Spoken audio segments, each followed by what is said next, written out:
Slocke, welcome to the Kriegsspiel Umpire Chat Show interview program podcast, whatever you want to call it. How you doing? Good. How are you doing? It's great to have you on. Good time to be here. I'm looking forward to the conversation and see where we go. Just in general, but not too specific. Where do you live in the world? I know you're on the East Coast time. Which part of the U.S. are you in? Pennsylvania area. Okay, Pennsylvania. Talk a little bit about what you're working on now, and just I've been in some of your games, so I know, but just let the folks know what you're working on. So right now, I just wrapped up a little while ago. The game was called "The Trees Play Banjos," kind of alternate history, American Civil War in the modern age with insurgency forces versus military forces. Okay. So yeah, so that game just wrapped up. We just started episode 2, which takes place in Western Virginia. Um, Western Virginia, not West Virginia. We actually had a little bit of confusion with that when people first joined the Right. game. Right. And then I'm also umpiring one of the new beginner games right now, the Blue versus Gray. I was just in the blue versus gray, having a look around. It looks like a clean and well lit game. Well done over there. Thank you. Yep, that was. I've been helping out with the James Live games. That's how I got kind of roped into helping with that when we Oh got the man, the huge James live influx. game. That was the very first umpiring experience I had was in a James live game. It's a gateway to harder stuff. Man, you go in there and it's a real experience there. The James live games. Yes, So, it's that's just, what got me the it's just- courage to start umpiring and set up my own game. Actually, look, if you could deal with James, it gives you courage. Let's be honest. So talk a I little think bit. Yeah, go ahead. I think my first live Kriegsspiel game though, as a player, was it was using the Otovsky system, and it was Right. the Second Battle of Kharkiv. Okay. Man, you went in the deep end fast. James Live and the Otovsky system. Yes. You're a man of steel. I love it. What to talk about this alternative history, Civil War? Lots of folks like this Civil War period. What was your thinking there, and what inspired you to do that? So, I would say that taking a look around with all the games that are being posted on the IKS server, I'm looking at those, and yes, Kriegspiel originated in the era of black powder and everything, but I'm looking at that and listening to the videos. I'm like, okay, this maybe we can bring this into some modern applications.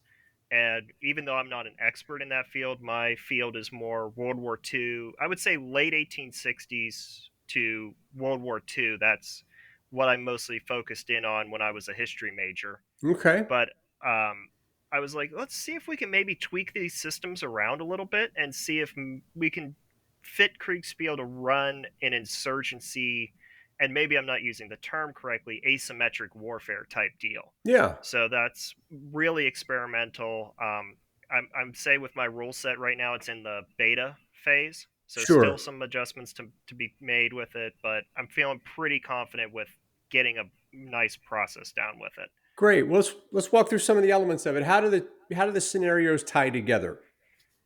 So there's a little bit of lore between everything. So I didn't want to, because the game takes place in 2021.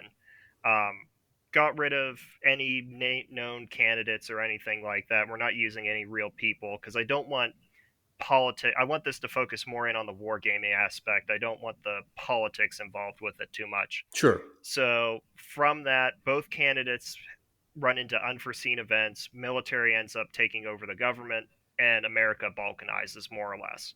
So, but the Rocky Mountains and the Appalachian Mountains become kind of this ungovernable territory that multiple factions end up having to pass through, and with that, the onset of the games is usually some type of incident.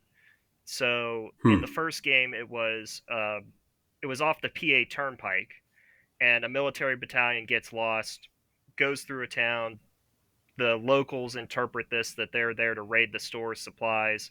There's a protest, and then the military dedicates an entire battalion to keep the peace there, and then events transpire from there. Okay. And talk about insurgents versus military forces. How did you approach that? Given it was that time period, and what was your approach?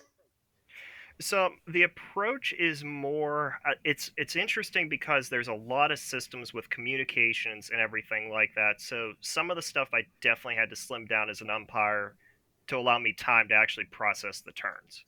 Um, but still there's that system of the government forces have electronic warfare capabilities. There's usually a player on the government side that acts almost as an intel officer capacity, Hmm. getting communication intercepts based on dice rolls.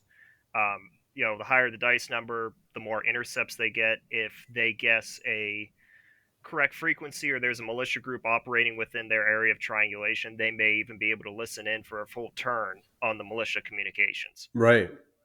On the flip side of that, the militia, if the military isn't doing a good job protecting their supply convoys, stuff like that, and the militia is doing a good job at raiding, they could potentially steal communication assets and, of course, weaponry, get more advanced systems. That was really the game maker in the last round was the militia managed to get a hold of a bunch of drones and Okay, so actually almost ended up you're drawing completely from. destroying a motorized battalion. And what are your sources in terms of? We all adapt from different sources, be it historical books or other games, other game systems. What are some of your sources that you drew from for orders of battle, drone resolution, those kind of things? So for research sources, I used War of the Flea. That's a pretty good book that was written in the 70s or 80s. So it focuses very much. They use a lot of examples actually from the Cuban Communist Revolution Okay. on running an insurgency.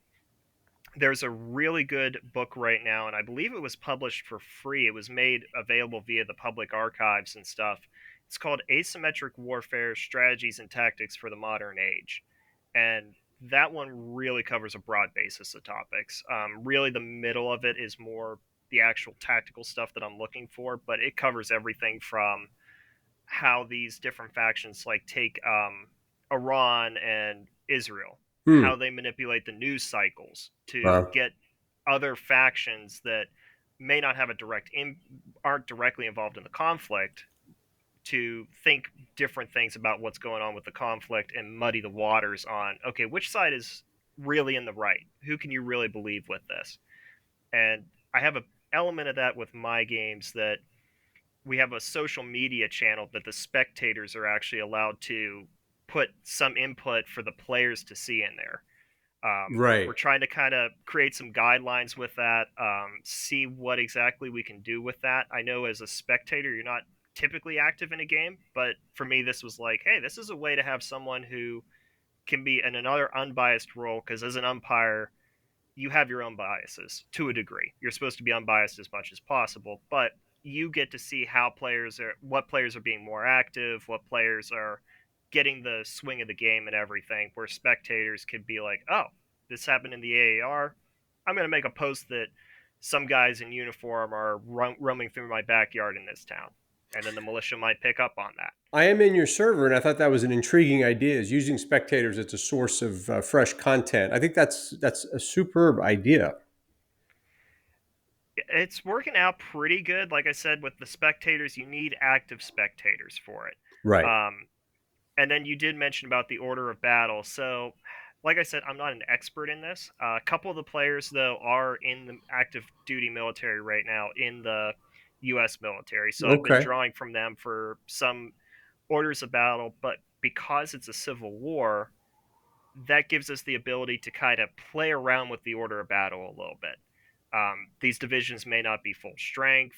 They Right. may be cobbled together to fit whatever mission set they have. I mean, obviously, operating in the Appalachian Mountains would very much so neglect a lot of advantages of bringing M1 Abrams tanks into the area, Right. for example.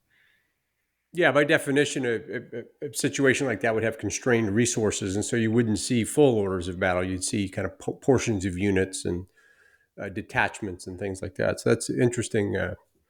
That helps you in terms of your order of battle. How do you deal with the complexity? Like, how many players do you have in the game? I think we're around. Let me take a quick check here. So there's 4, 12. There's roughly about 16 to 19 on both sides. Okay. So a lot of players that I'm working through, and thankfully for this game, the sequel game, I have a couple kind of co-umpires that are helping me out with some of the workload. But the first game was just, I think it's like a 10v10 type of situation. It Right. was much more scaled down, getting my feet wet, just seeing if this was even practical with Right. dealing with a rule set and everything. Well, it's always intriguing on play by post in terms of the splitting work between umpires. How do you approach that? So right now we've got one umpire that actually the reason he joined the server, he actually found his house on the map. So I'm relying on him to kind of be like, okay, if a player orders this certain action, is that even going to be possible to get a Humvee convoy up there? Right. Is it going to have to be by foot travel? So he's kind of handling that information. I've got another guy that's more or less on the dispatch kind of side of things. He's going to be handling that workload, and both of them are brand new to umpiring, so I'm trying to not overwhelm them, but at Right. the same time give them enough per turn to be active, learn the rule set. A couple of them are thinking about doing their own type of guerrilla warfare style game, Uh so huh. enough to give them a feeling of what the system's like. So do they take a portion of the players, or do they conduct an entire turn? Just how do you think about that?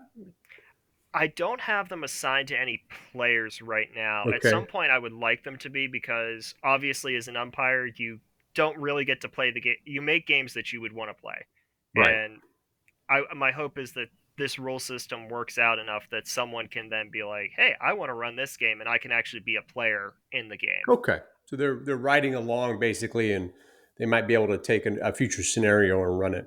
There's a couple of ways to do your assistant umpires that we've seen in the community. One is that you pass it umpire to umpire, so the umpire does the entire turn. In which case, you only do a turn occasionally, so you can rest and watch in the interim.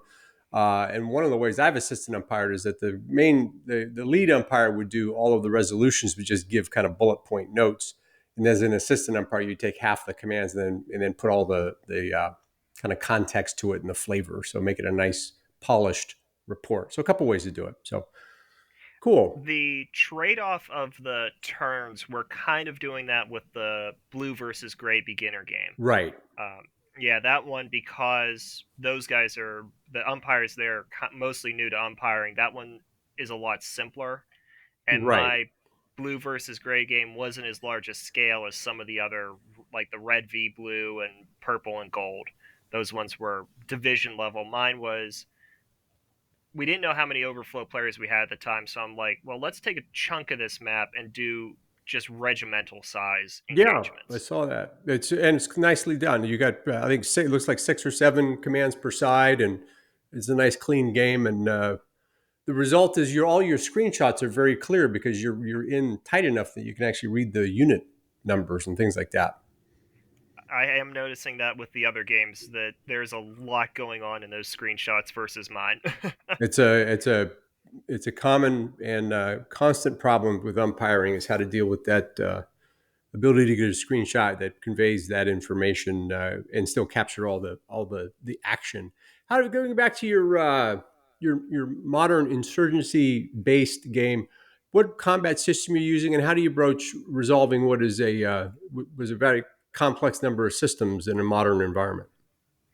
So for actual combat, I'm using Swence's combat calculator Okay. because in an insurgency, casualties are very indicative of how the battles are fought. For instance, in Vietnam, the war shifted from a war of we're going to capture territory to body count. Right. So in the last game, for instance, let's say the militia ambushed a unit of government forces, and the militia took 10 casualties in that engagement from the combat calculator. And I use certain modifiers as well. You know, who gets does the military detect the ambush first? Is the militia in a pre-planned fighting position, or is this kind of a raid? Right. Those have different modifiers on it. And let's say at the end of it, like I said, 12 casualties for the militia. Take a certain percentage of those as wounded in action. They get back to base. Depending on how long the game goes, maybe they return to action. But the military only gets a report of, hey, you found 5 insurgents and 7 rifles in the area. Right. So they know they've probably eliminated at least 7 guys, but they can't be sure of that. But the militia has taken, and then the militia gets a report that they've actually taken those 12 casualties. Right. Okay. So both sides are never really completely in the clear of what each side is facing. Yeah. Um, Yeah. that's the combat side of it. The rule set, um, that one like I said, still working through. We've got it's posted in the rule set channel. Okay, but Turns you certainly are modifying it for your own style. But the Swin's compact calculator is a large portion of how you resolve conflict. So that right. okay, got it. What Yes. that's what a hugely creative project, and I know it's to take that in both an insurgency approach and then certainly in more some of the more modern technology. How do you handle objectives for each side generally? It sounds like a situation occurs, but how do you handle victory conditions? So I'll speak because it's good we already had a game wrap up because I don't want to give away too much for Yeah, right, the of ongoing game. course, right, right. So for the last game, for example, the military came into town. Objective priority number one for them was securing the turnpike. So there's a battle going Okay, on further to the west outside of the map, and because the overall higher up command is concerned about rebels in this area, the military's primary goal is you've got to keep that main supply route open. For the militia, their goals are kind of player driven. So some of those players, it was immediately like, hey, we don't want any government forces in our area. right, Stay out. Other players, it was kind of at the beginning. Well, if they're not causing problems and they're not coming into my town, let's let's stay on our own. See who else is out there. So that's another dynamic too. Is the militia groups don't all know about each other at the beginning. super interesting. So you can even have competing objectives in that case. Yes. Great, Yes. And we actually did have one player that, if the game had gone on long enough, he might have actually done some militia versus militia combat right. because Which, he was, if yeah, you look which was at very interesting. historical real world situations involving insurgency, that is not uncommon. Right. And Okay. so the victory condition for that game, the reason that game ended, it was very surprising. The government forces, for one, did not. I gave them this huge map, and the government forces did not spread out. Hmm. They kind of I'm seeing that around the other games that I've seen. The KS players have this tendency to want to be within visual range of all their units and each Isn't other. that interesting? Yeah, yeah. And because we have some drone screenshots and stuff, I felt like that wasn't going to be as much of an issue. But they didn't spread out, and the militia eventually all were coordinated to a degree, but they all ended up attacking in the same night, and they took out a couple bridges on that supply route. They took out most of the heavy weapons companies' mortar assets of the government forces, and also the airfield that the government was using to bring in Goodness, yeah. supplies and house their long range drone capacities. So that was the end of the game. Like the government's not going to have any other choice but to start sending in more forces into this Yeah, fight. It's going to delay what's happening at the front line. And I would say that if the government, for them to have won, they probably would have had to cripple the capacity of the militia to continue fighting either in a coordinated style or just completely lock down whatever access they had to their support in their hometowns. right. So, but that didn't happen. We'll see if that happens in the next game. But Yeah, right. Well, you mentioned maps. Talk about how you make maps. Or do you use what software do you use? How do you approach maps? so with the maps that I'm using, it only works for the United States, but it's usgs.gov, Okay. and from there you can on demand topographical maps.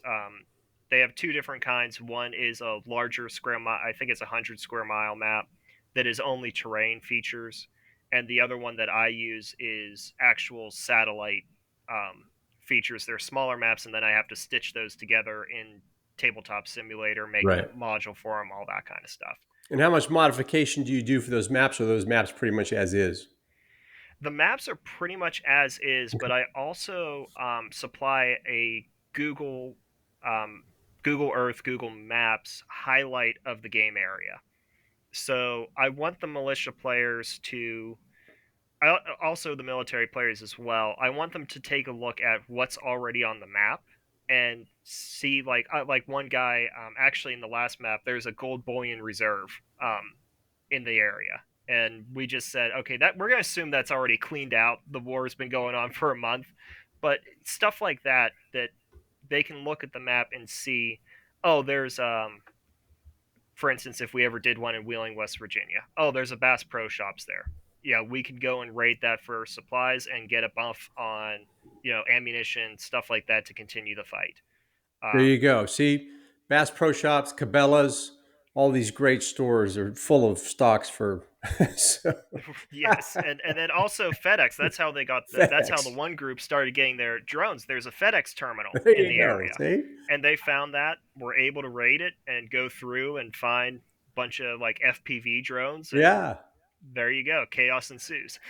Right. Hugely creative. Good for you. How did you get your start wargaming kind of all the way to get to this point? I mean, you said you studied history. Talk about your pre Kriegsspiel inspiration.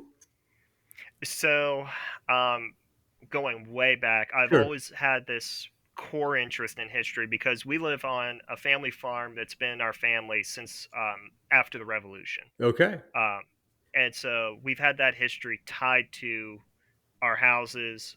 The house I grew up in was built by my three times great grandfather, who is actually my profile picture.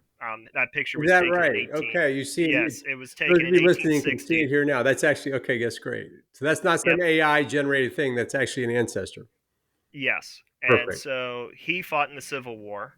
Um, One of the major stories is that he caught typhoid fever right before the Battle of Antietam, and the army discharged him. His fiance rode the whole way down to Maryland in a wagon, and the army put him in the wagon with a shovel and a coffin and said, if he dies, just bury him alongside the road. Good gravy. There you go. Yeah, so Yeah, that's been that very was the ingrained. that was the first iteration of the Veterans Administration, the VA. So Yes, take here a you go. shovel and a coffin, right? He has typhoid fever. His injuries are not service related. Right, right, um, right. so I've had that core history interest, and so growing Yeah. up, like my one uncle would all he got this, I think it was either Sons of the American Revolution or something, but it would come with the cutout battlefield maps and Yeah, stuff, yeah. so he'd always send those to us. So even with those, I'd make copies of them and draw arrows on them, and oh, this is what I would have done, There and you go. move my troops here and everything. So going into college, did a double major, got my master's in history as well. That's not my day-to-day job, but I actually did my thesis on the German armed forces and their over reliance of force multipliers throughout the ages. And I think I put a footnote in there. It's not a force multiplier per se, technology wise, but I did put a footnote in there of the German army using wargaming. Okay. Um, Definitely not as detailed as the bunny hop video that brought all these players in, but that was very interesting to me that, okay, it's not a force multiplier, but they're training their officers without having to get all their regiments up and running and do an actual maneuver drill. Yeah, right. So from there, I think I found Kriegsspiel from the Little Wars TV There you YouTube that go. you guys did Good last year. partners and good collaborators. Little Wars. They've been very kind to us as well. Hmm. Great. And so from there, I was like, yeah, let me give this a shot. And I just really fell in love with the systems and everything. I played, of course, the classics: Empire, Total War, Napoleon, Total War with the Right. Darth mod, um, Combat Mission. I think those games are really good. I might actually be running a. That might actually be my next project, is using Combat Mission for a play-by-post of maybe one of the smaller battles that occurred in the last match. Okay. Yeah, I've got to get that map up and running. That'd But be interesting to see. I know one of our umpires has used a video game to actually resolve the back end and then use screenshots on the front end. So it's a It's doable for sure. What was the first thing you played Kriegspiel in terms of your first actual experience? I know you talked about the James live sessions. So my first actual experience live game was the Otovsky Second Battle of Kharkiv. Okay, that was the first one you mentioned earlier. Okay, there you go. Yep, Cool. and my first play-by-post one was one of the beginner games, the Red versus Blue. It was the Army of the Monarchy. Okay. I was a 2IC for that one actually. So I was one of the guys that completely forgot to handle the quartermaster situation for the first day, and next thing I know, I was getting a notification that, hey, your guys don't have any resupply for the day. Right, right, right. There you go. Well, hard lessons. They stick. They stick in the memory for sure. So, looking at the whole umpiring process, research, creating the materials, getting the players together, all the way to the end part. What recognizing you just got that first game going, what is the most fun for you? What really winds you up in terms of all of the elements of putting a game together? What's the most fun for you? I would say the most fun for me is obviously the Discord server. That's a lot of button clicks and everything, but getting the tabletop map up and running Yeah. and finding the good emblems and stuff that reflect what data I want to feed back to the players. That's really fun. And then also as the orders are coming in, that's probably the most fun because I get to see. That's why I love Kriegsspiel so much. There's a Hmm. human element in every single part of it. Right. With wargaming, like take combat mission for example, even though it's a fantastic system for modeling tactical battles, you can still game the AI very easily. Right. With Kriegspiel, you've got human elements on both sides, red versus blue. Then you've got human elements all the way down their each side's respective chain of command. But then you also have a human side on the umpire side.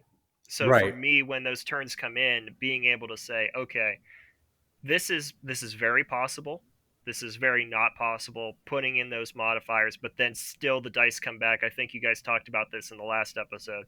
Still the dice come back, and it's like, okay, that probably would never be able to happen, but we have to go with it and figure out a way to make this make narrative sense in a report to the player. Well, that's a great insight because ultimately the umpire is in the loop, to steal a term from the AI world, right? And so the umpire is keeping the consistency of that narrative going. And I think ultimately these are stories that we're telling actively and collaboratively. And rather than a computer just kind of processing, there's a human being actually making sure there's a coherency of narrative. And I think that's a keen insight. Right. Hmm. I will say too, one of the fun things really as well for umpiring is with the past games that I've started, I throw in just enough of the role playing aspect to get the Right. people where they need to be, and then from there, feeding off the individual player. Some of the players are very bullet point, here's my order, here's what I want to happen. Okay, great. You're going to get a report of here's what happened, bullet point, great. What are your next orders?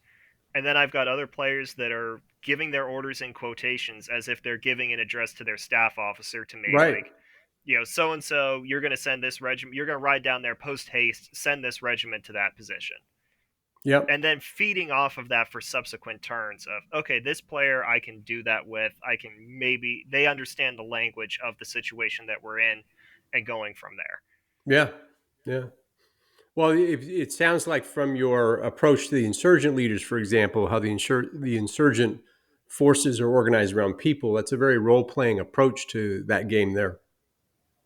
Yes. Right. And then using that Google map as well, seeing what's in the area, because that's part of an insurgency as well. With the government, with the military, yes, you've got these leaders throughout history that are very attached. I think is the right word to their men. They know who their troops are. Right. They're very cautious about getting those men into a bad situation. And then you've got leaders throughout history that, yeah, Wellington, the scum of the earth. Right. Right. But with the militia, that's your community. They're not just guys that have been recruited that are there for pay or anything. Those are people in your community that have rallied for a certain sense of purpose, and they're going to fight for a reason, whether or not some of the players, it's just simply because they owned a successful business. They're known in the community. Others, it's just the fact that, hey, this is a small town. We're kind of isolated from everyone else. We should just already be, coordinating with one another to protect for some common defense. And now we have something else coming into the area. Which was very much a Civil War, American Civil War, 1861 phenomenon, as you would find these local, uh, basically wealthy merchants would be the founder of a regiment, and they'd become the colonel of the regiment. But really, you had it. And of course, we look at that as crazy because you don't know anything about military operations. But they were members of their community that were respected. They were leaders already. So it wasn't that crazy, really. Now, they had no idea how to fight a war, and obviously it didn't work out that all of those specific people would do that. But that's a very natural thing that we turn to our well-regarded citizens for some sort of leadership, whether it be financial or otherwise. So it's an interesting dynamic you're talking about. Hmm. Right. And I'll maybe a little bit of a sidebar off of this, but I Sure. think it's very interesting in U.S. military history that we followed the European model of order of battles to a degree, but we didn't follow the European model of a professional army. Hmm. Yes, we have a strong reservist corps. Yes, we have this strong idea of a volunteer army that's been very prevalent in American history. Look at the first War of 1812, for instance. A lot of the units in the major battles, Battle of Bladensburg, New Orleans, a lot of the forces involved were militia forces. We Right. didn't have this large standing regular army, and it feels like we've never let go of that throughout history. We've got this very sense of, yes, there's going to be people that always want to be in the military, but we're not going to make it a service that you have to do in order to be a functioning member of the country, whatever have you. I know Europe doesn't exactly work on that way with national service, but but when the country is when the country calls, we've always been able to fill the ranks. Right. But it's still very interesting that, I mean, look at World War II. There was Stephen Ambrose's book Citizen Soldiers. A lot Hmm. of those guys, when they were told to take a house, they had no idea. They're farm kids. There's one example in his book that a captain told a sergeant, "Go take that house." The next thing he knows, he checks on another platoon, comes back. Where's the sergeant? Oh, he went down there, and he looks, and the sergeant's literally knocking at the door, Right. and a German soldier comes out and surrenders to him. That's Well, how he took the house. it worked. Right. It Right. worked, but at the Hey, same time, that guy, yeah, that is what die nothing roll of is what a that that gets lieutenant. the on Yeah. the table, right? That gets that result. I will say that's another thing too, that in my newcomer game, because it's that age of black powder and it's also Franco-Prussian War where units are starting to be more dispersed, Hmm. I noticed that the players were being very cautious. Yeah. And so once they started getting into combat, I'm like, okay, never underestimate the power of lieutenants fresh out of the academy to be overly aggressive. So I Right. started kind of using the units like, okay, yes, their order is to just move into the town, but the unit spots, enemy troops. Second lieutenant's like, all right, we're gonna go get those guys. And Hmm. now the player's like, all right, we're engaged. Maybe not exactly what I intended, but it pushes the game forward. I Right. think that might be part of that's something that you have to take into consideration as an umpire. And is that Is is that an effect that you're creating as the non-player character below the player? Is that the idea there? yes, Yeah. yep, and it's just something because otherwise, I feel like some of these games would go on forever. You want to get that across to the players. If you're doing a large scale campaign, yes, you want to have that maneuver element. But when you're in the field on the field of battle, stuff is going to happen beyond your control. Right. How do the players react to that? Can we get the game to move a little bit more into a rather than just a local skirmish? Can we make the battle connect and maybe throw off both sides a little bit and bring in that what Kriegsspiel is really for? How do you make decisions under extreme circumstances Yeah. without What are the without the decisions real life consequences? and propagating that to a group because it's not one brain controlling a side. It's multiple brains with different perspectives and different objectives. Right. So tremendous start. I mean, coming in newcomer games, this very interesting insurgency based game that you have really as a campaign series. Where do you go? Do you keep developing this insurgency piece? Do you have some other interests? What's your thought in terms of the direction you take your umpiring? I think that I'm definitely developing a niche in the insurgency. Okay. In that insurgency piece, I would like to keep that game going. Mm-hmm. Um, make a. I think the next one that I'm going to work on that series is going to be more frontline combat, though. While I work on after this game, maybe tweaking a couple more of the systems, getting it into a 1.0 version of the rule set. Um, in the meantime, though, I do have a couple other things that I've been working on. They were ideas from the first game. Obviously, with that influx of players, we got brought Right. into the newcomer game. One of them, kind of along the same lines, was 1946. Most of my scenarios are probably going to be alternate history, but Okay. 1946, Man in the High Castle scenario, There you where go. after the surrender of the United States, there's still some military forces they're trying to hold out. So that's one of the scenarios that I'm working on using a historical map from the U.S. archives of, I believe it's somewhere down in Georgia. I have selected for the map, like Northeast Georgia. Um, and then the other game that I was going to start working on was either going to be a French and Indian scenario or try and do a Battle of Boston, starting at Lexington and Concord. Okay. Really wish I would have given that one a lot of high gear. That would have been, I think that would have been really neat to launch that game on the anniversary of Lexington and Concord, but it's too late now for that this year, at least on the 225th anniversary. Yeah. Well, United States is engaged in quite a few battles, so there's plenty more um, anniversaries to come. So hang in there. Just keep an eye on the calendar. You'll be okay. That's Right. interesting ideas. That's terrific. How long does this campaign series with the insurgency go per game? So how long was the first game? So the first game I do turns of, I do 0600 to 1200, 1200 to 1800 Okay. hours, and then a night turn to the next 0600 hours with interrupts in there if they're warranted. Yeah. Um, but for the first game, the in game started on a Sunday, I believe, and the game ended on a Thursday in game time. It was much quicker than I thought it would be. How about in real time?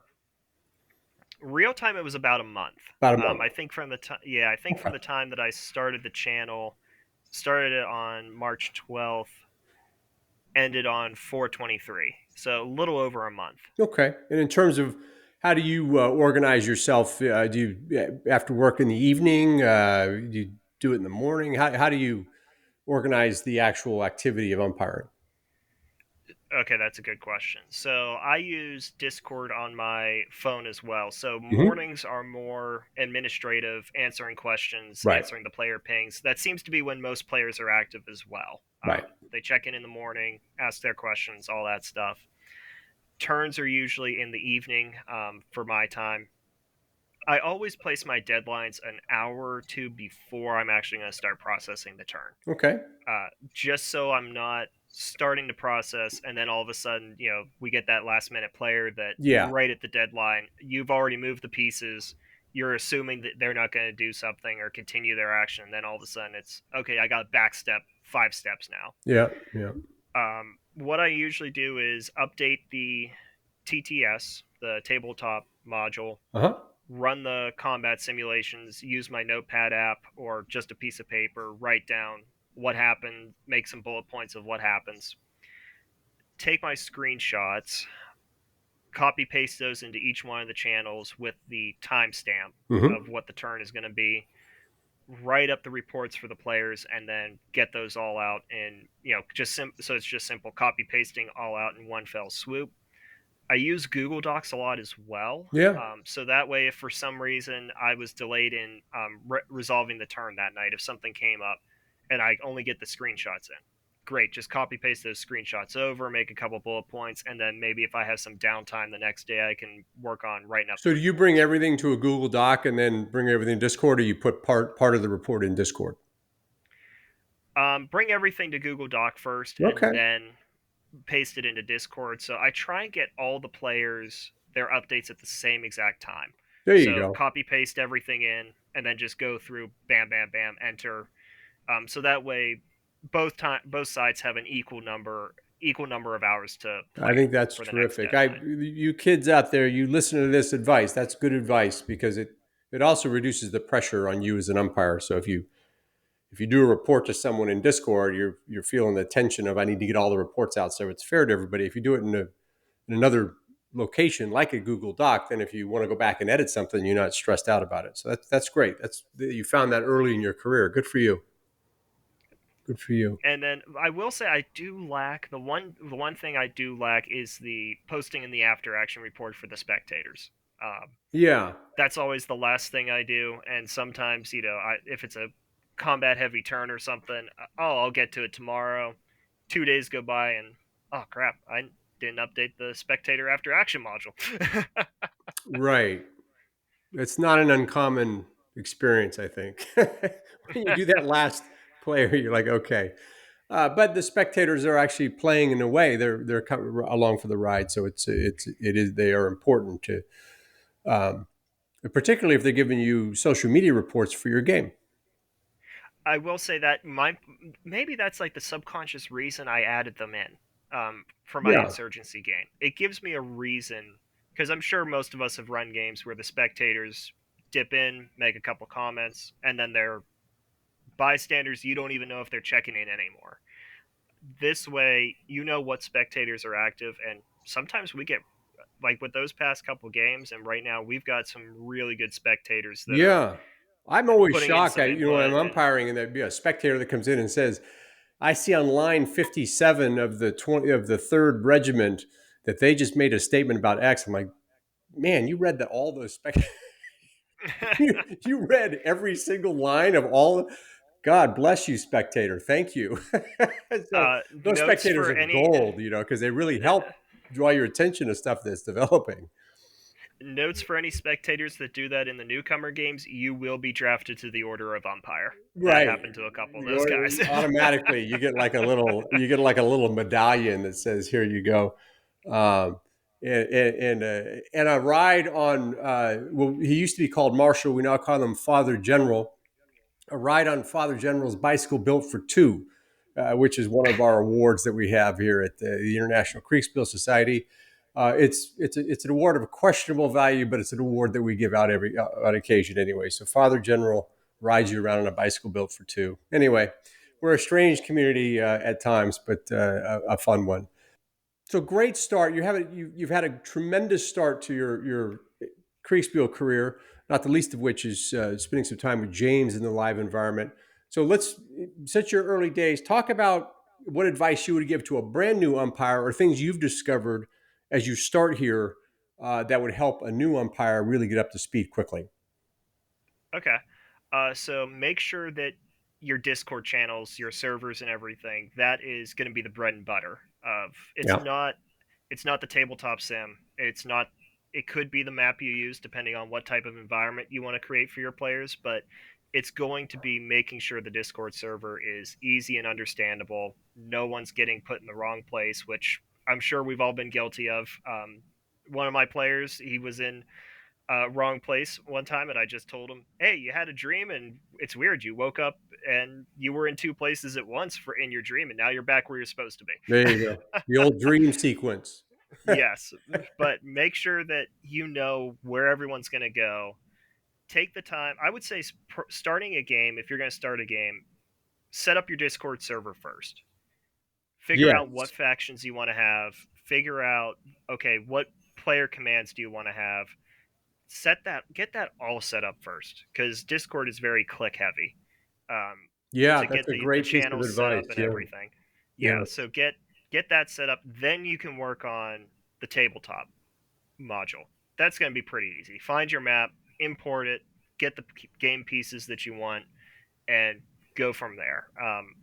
probably second most important as well is if you're going to have an order of battle screenshot, Hmm. making sure that communicates what you wanted to communicate to the players. It can be very confusing for some players to go in there, and if you have a bad order of battle screenshot or layout, they're going to be wondering, okay, who am I answering to? Who's Yeah, my commander? What units do I have? absolutely right. Because Yeah, any commander in any army of any historical period, or certainly to today, they would know not just that they command a regiment or battalion, but that they would know who their colleague was across the way, and then obviously who they report to, and then who they report to. So all that order of battle would be inherently known to a commander, and so you wouldn't be guessing about who the regiment was to your right. So you right. kind of Yes. know that. It's a great point. Yeah. And then maybe something else with that. If you're thinking about creating your first game, like if for some of the guys right now that are just co-umpiring or brand new to this, and they've got these great ideas, start somewhat small, maybe under 10 players total, so 5v5, 4v4. Um, Figure out how long it's going to take you. I think on average, that what we've discussed in the channels, it takes roughly about between taking someone's screenshots and writing their order, it's probably going to take you about 15 to 20 minutes per player to actually just get the report to their channel. Right. So think about that. And if you're brand new, I mean, in my first game, I let people know, hey, this is my first time umpiring a game from scratch. I put an umpire suggestion public channel in there. Yeah. If you guys have anything that you think I need to be doing better, any issues, let me know. And the players were all very understanding. There wasn't Yeah. someone. I mean, we you had the usual dropouts. You're going to have players become inactive, but I never once had someone be like, "Oh, this game absolutely sucks. You're doing a horrible job. I'm leaving." If The only people way you know can you're blow brand it, new, in my opinion, is the only way you can blow it as an umpire is to leave your players hanging and not complete the game. Even if you stumble along and make a few mistakes and have a map that's a little goofy or whatever, as long as you complete the game and say, okay, the game has now completed, and you hang in there with your players, everything else will be okay because they're there to have fun. You're there to have right? fun. But And if you walk also away with from a that, game, that's not good. But yeah, I think it's yeah, great. and also with that, everyone knows that we have lives outside of Kriegsspiel. If you know that you're going to be delayed on resolving a turn or something, just let your players know. Put an announcement out there. Right. Hey, I know I made this deadline, but we're going to push it back 24 hours had something come up. I'm on the There's road. I'm not going doing to it. Yeah, absolutely right. there's not Absolutely going to right. be someone that's going to challenge you on that. And I would say this too, as long as you're knowledgeable of what you're trying to do with your game, the map, the type of battle that you're going to fight, as long as you can communicate that effectively to the players, that's also going to be a major component of it. If Yep. someone has a question on the map or something, why isn't this detail on the map? Don't say it's not going to matter. It's just, oh, this isn't something that your units are going to have to worry about. As Right. long as you have an explanation for mostly everything that's going to come through in your mind and can communicate that efficiently to the players, you're going to be good. Yeah, tremendous advice. I think that's spot on, and given by someone who's relatively new, but has already put in or is already putting quality games on the board. So that's tremendous. Thanks so much for coming on today. It's a Saturday. You took some time this afternoon to come and share some of your thoughts. It's a terrific effort. You have a lot of quality in your games. I really was delighted to have you on, and I really look forward to some of the more uh, developed ideas that you get as you go forward. I appreciate it, and I appreciate taking the time, and hopefully we get some more of these umpires that come on the show, and we get a lot of interesting ideas from it. I know there's a lot of interesting games that happen, and hopefully we can keep moving that forward. Absolutely. Thanks so much.